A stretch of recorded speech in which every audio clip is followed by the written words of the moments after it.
você, junto com as redes sociais ao vivo, também simultaneamente pelo facebook.com/Rede Tua Rádio. Vamos junto? Não pira! Versão para o rádio. Comportamento, educação financeira, dicas de bem viver e estilo de vida. Com a consultora, psicanalista e palestrante Márcia Tolotti. Márcia, muito bom dia para você. Obrigada pela tua presença hoje, tudo bem? Tudo. Tá me ouvindo, Beverly? Perfeitamente. Ótimo. Bom dia, tá tudo ótimo. E vamos lá, né? Num fuso horário um pouquinho diferente, tô aqui em Malta, que é muito interessante, muito legal, visitando família, trabalhando. E Beverly estava até falando sobre isso, né? Como a gente pode tirar férias com equilíbrio? Porque não são umas férias totalmente sem dolce far niente, quer dizer, estou aqui trabalhando, mas faz parte, a vida é isso, né? A gente conseguir trabalhar, se divertir, fazer meio que um pouco de tudo de uma forma mais Tu equilibrada. sabe, Márcia, hoje de manhã eu estava refletindo sobre isso. Eu ia brincar com a Márcia, né? Aqui tem pessoas que gostam de dizer onde estão, outras preferem que não, então também eu aprendi a respeitar isso. Mas eu ia brincar com ela, Aham. assim, num pontinho em qualquer lugar do mundo, né? Mas ela já falou onde tá, né, Márcia? A reflexão que eu estava fazendo hoje de manhã é sobre aquelas máximas da vida, né? A vida passa rápido, isso todo mundo já sabe. Mas saber não significa fazer mudança na vida, né? Parece que a gente sabe, mas a gente continua fazendo as mesmas coisas. E aí tinha uma frase que dizia: a vida passa rápido, então viva o que é essencial. O problema, Márcia, é que a gente precisa, às vezes, de uma existência toda, né? Uma existência toda, às vezes, é pouco para a gente separar o que é essencial. A gente só vai sabendo o que é É. essencial depois que passou por muitos perrengues, né? E aí vem isso que você fala, o equilíbrio, porque eu poderia dizer, né? Eu mesma digo, não, o essencial na vida é ter boas relações, o essencial na vida é dormir bem, é comer bem, é ter uma casa, um lugar, uma certa estabilidade. E tudo isso não deixa de ser verdade, mas tudo isso é depois que você fez a escolha daquilo que é essencial. Isso é uma Uhum. meta, né? É algo que você conquistou como resultado e não necessariamente o saber diferenciar aquilo que é importante. Então, é sobre isso que é importante para a Márcia, é tirar férias e ao mesmo tempo encontrar o equilíbrio e trabalhar. Para outra pessoa vai ser não só tirar férias, menos tempo. Eu tenho uma pessoa conhecida, Márcia, Nestor Gregol, vou fazer fofoca dele aqui agora no ar. Eu admiro muito o Nestor, realmente de longa data, ele, a sua esposa, a dona Gema, são pessoas maravilhosas. E há muitos anos, acho que ele nem vai lembrar, Márcia, mas ficou na minha cabeça. Eu estive numa janta com o Nestor anos atrás, e a sua família, né? E nessa janta, acho que ele tinha feito churrasco, alguma coisa assim de noite. E alguém brincou naquela pegada, né? Não, tem que comer saudável, não pode comer A, B, C de noite, não sei o quê, não sei o quê. E aí ele falou brincando, mas a gente via que era verdade, que se ele tivesse que escolher entre viver 3 anos a mais, sem churrasco, ele abria mão desses 3 anos a mais. Porque era um prazer tão grande comer um churrasco que valia a pena negociar com a vida 3 anos a menos. E eu achei aquilo sensacional, Aham. porque é isso, né, Márcia? É isso. E também não adianta a gente ficar num processo de comparação, porque o que é essencial para ti não é para mim. Então, também é a gente descobrir, que é o que tu estava falando, né, Beverly, o que é essencial para cada um de nós. O que a gente. Qual é o valor das coisas? Eu acho que vai mais pelo viés do valor. O que tem valor para ti e que de fato isso vai te fazer feliz e que não tem a ver com preço, não tem a ver com dinheiro, tem a ver com valor, definitivamente com valor, né? Então é por isso, é sobre isso, É né? sobre isso. Márcia, o não pira Ah, de hoje, embora esse tema também estava valendo, né, mas a gente não vai se aprofundar tava, nele. né? A gente vai falar de um assunto que tá muito em alta, e aliás foi até a Márcia que propôs há uns dias atrás, mas as semanas passam, Márcia, e esse tema só fica mais em alta, né, que tem a ver como as Uhum. notícias econômicas interferem nas nossas decisões, econômicas também, e em especial interferem no nosso bolso. Vou dar um exemplo, né? Notícia de que lá fechou o Estreito de Hormuz e aí não vamos ter a importação do petróleo, né? Que vem para cá de volta e o preço do combustível vai aumentar. E aí o preço do combustível aumentando, aumenta tudo. Tem as pessoas saindo correndo para comprar ou não comprar, para abastecer ou não abastecer. Notícia, dia tal vai aumentar os preços dos remédios. A gente vai em fila, vai comprar os remédios, talvez que você não precisava ainda, para tentar aproveitar um Uhum. preço. Tem promoção no mercado. Veja, são notícias que fazem a gente se mover, às vezes de forma acertada e às vezes de forma precipitada. Vamos lá, qual é a relação que isso tem, né? Então, a primeira coisa, Beverly, que é muito importante a gente poder pensar sobre isso, é que para o nosso cérebro não tem diferença entre o que é verdade, ou seja, uma notícia, ou até uma fake notícia, vamos pensar assim, ou uma notícia que ainda não está muito acertada, e a realidade. Então, o nosso cérebro interpreta aquilo que a gente ouve como verdade. Ponto. Esse é o primeiro fato importante. Então, vamos imaginar, estão cogitando de que talvez haja um aumento de preço do combustível. É só uma cogitação. O cérebro entende que isso já é verdade. Então, a gente já vai ter um comportamento e um sentimento e um pensamento considerando isso como verdade.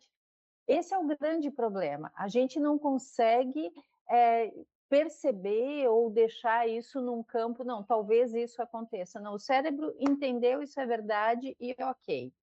Outro ponto, então, são duas questões muito importantes, essa é a primeira, e a segunda, que é extremamente importante, é qual? O cérebro, ele dá um valor 10 vezes maior para notícias negativas do que para notícias positivas. Então, o preço dos remédios vai diminuir.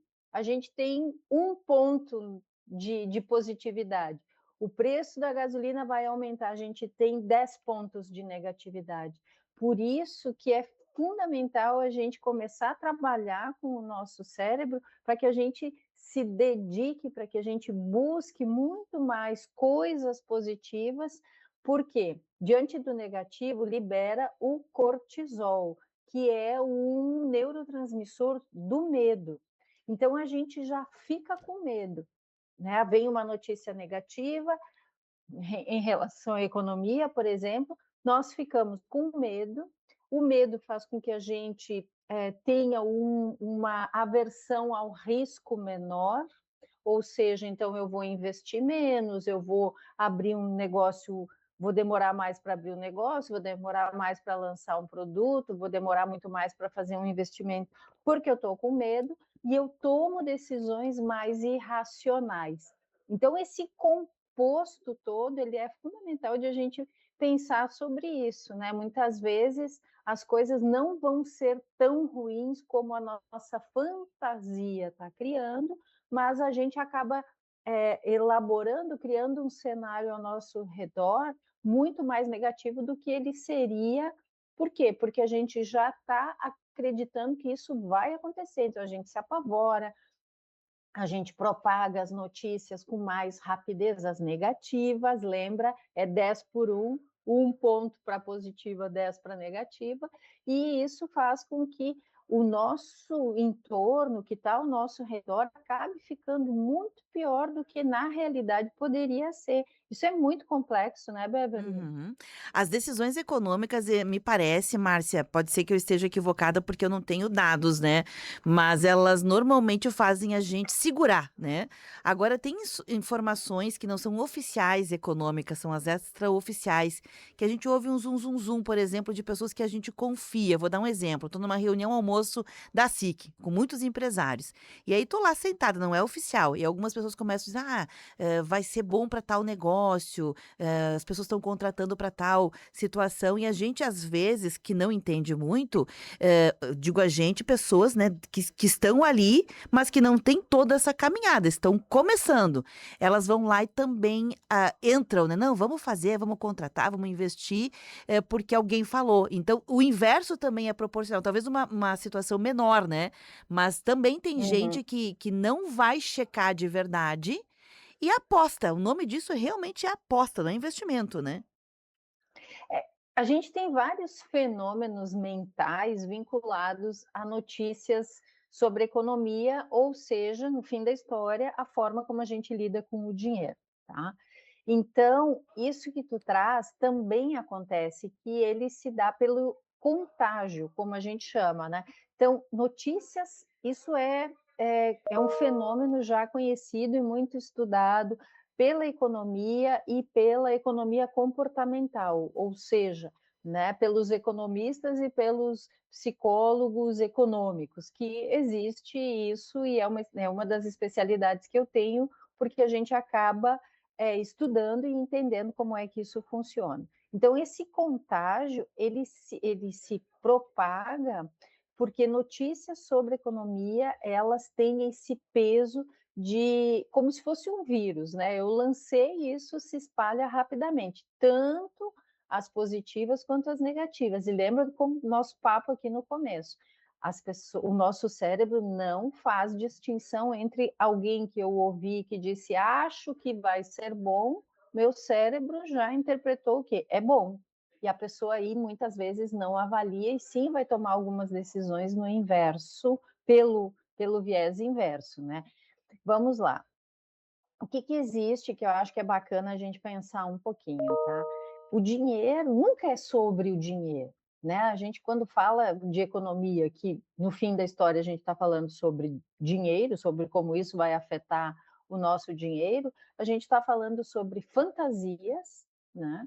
Sobre o cérebro não identificar o que é realidade ou o que é só uma notícia, a gente está falando sobre a forma como nós lidamos, o que cada um carrega de herança ao longo da sua vida sobre a relação com o dinheiro.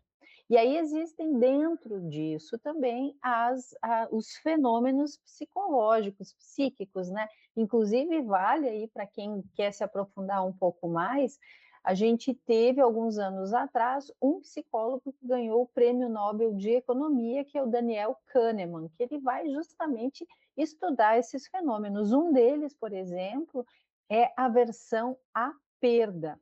Então, nós seres humanos, sentimos muito mais uma perda do que um ganho. Ah, eu ganhei um aumento de, sei lá, 50% do meu rendimento. Poxa, isso é legal, eu gosto. Agora, se eu recebo uma notícia de que eu perdi 10% sobre os meus ganhos, eu vou sentir muito mais. Então, a gente tem uma tendência psíquica a sentir mais o negativo do que o positivo. Outro é o que a gente chama de ética da disponibilidade.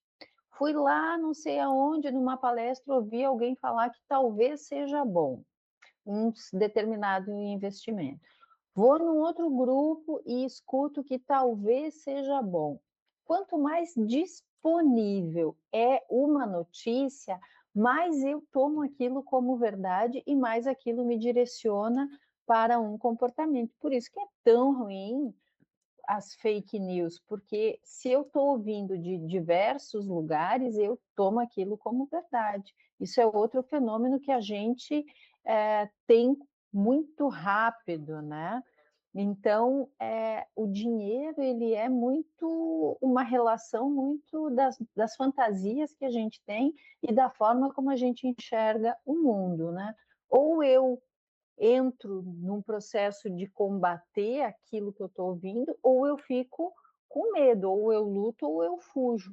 Né? Então, é o tal do mecanismo de luta e fuga. Então, por isso que a gente tem que cuidar muito com o que nós vamos ouvindo, porque isso vai dominar o nosso comportamento. E aí vem, né, Márcia, a importância de a gente ter fontes fidedignas. É escolher essas fontes, né? Por exemplo, eu sei que tem muitas pessoas que seguem perfis na internet, sejam perfis pessoais ou profissionais. Então a gente precisa checar se essas fontes são fidedignas ou não, quem são aquelas pessoas na fila do pão para estarem falando o que estão falando e procurar os meios oficiais, porque nós vivemos também, Márcia, um outro fenômeno que é o descrédito dos meios oficiais. Uhum, Então, por uhum. exemplo, o que as pessoas de forma oficial falavam caiu num descrédito, e as pessoas que falam, por vezes, com um bom discurso, uma boa narrativa, mas que a gente não faz ideia da origem, ganharam força, ganharam. Não quero aqui invalidar todas as pessoas, mas é moralizar as fontes de conhecimento, né? Exato. E o que que acontece? Como a gente vive só um momento aonde o que vale é o visual, né, é a estética, é o parecer, as pessoas se deixam iludir. Então, não vamos andar muito longe, né? Vamos pensar nessa questão das bets, né? Por que que Uhum. tem tanta gente endividada? Por quê? Porque são influencers, ou porque é o cara que mostra o carro e o relógio, ou é porque é a mulher que está mais bem arrumada e é mais bonita. Quer dizer, como a gente se deixa iludir, e com o dinheiro a gente tem que buscar o oposto, a gente tem que buscar a racionalidade, a ampliação da consciência, e não se deixar levar por uma aparência. Por quê? Porque estamos ficando muito rasos. Eu diria Uhum. até que estamos pensando cada vez menos, né? Então, o que que a gente pode fazer aí minimamente para se proteger, né? Acho que esse é também o que a gente pode colocar aqui, né, Beverly, vocês como uma rádio que trazem também essa preocupação com fontes confiáveis, com uma notícia de qualidade, e eu aqui desse lado trabalhando para as pessoas não pirarem, né, por isso de todo esse movimento e também das mentorias, enfim, como é que a gente pode fazer com que as pessoas tenham uma ampliação de consciência, uma racionalidade maior e um controle emocional muito maior para não se endividar, como a gente tem aí quase 90% da população já endividada, né? Márcia, para fechar o quadro de hoje, que é muito importante, aliás, é uma utilidade pública, deixa algumas dicas, porque nós estamos vivendo um ano, um período, né, que é um período muito nevrálgico quando a gente fala em dinheiro, em economia, né, pensando que a gente vai ter instabilidades, a gente sabe, já começou, né, as histórias das fake news em função do ano político. Eu sei que todo ano político eu falo a mesma coisa, mas é isso, né, Uhum, é a novidade que a gente tem. Então, pra gente ficar não pirar, literalmente, pra gente não pirar. Dicas pra não uhum. pirar nesse período. Dicas para não pirar, vamos lá, né? Tem, logo, logo vai estar lançando aí o curso Não Pira, mas isso é outro papo. E aqui, o que que a gente pode fazer aqui, né? Quando a gente ficar muito angustiado, nervoso ou com medo, né, o medo faz com que a gente negue a realidade, isso é um problema, porque eu vou pensar o que não, isso não vai acontecer comigo, isso é uma coisa que está longe, não, não, não, vamos olhar, né? Embora a notícia esteja se propagando de que todo ano se repete, ano eleitoral e tudo mais, mas a gente não sabe o que de fato vai acontecer, né? Não só no Brasil como no mundo, né? Então a gente tem que estar esperto aí. Então, não vamos negar a realidade, tá? Ou seja, isso não vai acontecer comigo. Não. Espero que isso não aconteça comigo, vírgula. Mas se acontecer, o que que eu faço? Como é que eu estou prevenido? Ponto número um. Ponto número dois. Ah, isso é um papo só para governo, não tenho nada a ver com isso é papo, né, para outras esferas. Não, isso é projetar um problema para o externo. Não. O que que eu posso fazer aí, então, para me proteger? Outra dica é regula antes de agir. Quando a gente ouve uma notícia e a gente fica muito angustiado, a gente vai negar, vai projetar, mas vai querer agir no instinto. Então, eu tive uma notícia, eu tô com medo, e isso vale, imagina assim, tipo, quando a gente recebe, sei lá, tô aqui discutindo com alguém. Por que que eu reajo rapidamente? Porque eu tive um pico de cortisol também. Então, eu vou respirar, eu vou parar, eu vou analisar e só depois eu vou tomar uma decisão. Então, não reaja impulsivamente, tá? limita o consumo de notícias, principalmente as negativas. Então, olha, eu vou assistir, aí eu vou escutar alguma coisa, no máximo meia hora por dia, de fontes confiáveis, porque isso vai me deixar mais tranquila. Isso é fundamental. E outra é, qual é a tua história com dinheiro? Qual foi a herança emocional, financeira que tu recebeu? Na família tinha dinheiro e ficava com medo de não ter, então é a mentalidade de escassez? Ou nunca conseguia guardar, então é aquela mentalidade de não prosperidade, de nunca conseguir guardar? Então investiga a tua história pessoal, porque quanto melhor for a tua relação com o dinheiro, melhor vai ser a forma como tu vai reagir diante desse cenário. Sempre pense em 3 coisas: tempo, conhecimento e dinheiro. Eu preciso estar nessa tríade aqui de uma forma equilibrada. Se eu não tenho conhecimento, eu tenho tempo e eu vou então ver de que forma melhor eu lido com o dinheiro. E vice-versa, né? Se eu não tenho dinheiro, eu tenho tempo e eu vou buscar conhecimento, as coisas podem aí virar de uma forma muito melhor a meu favor. Perfeito. Márcia, um beijo forte, até semana que vem. Obrigada. Beijo, até, obrigada. Gente, esse é o quadro Não Pira, todas as quintas-feiras, juntinho com você. Não Pira, versão para o rádio.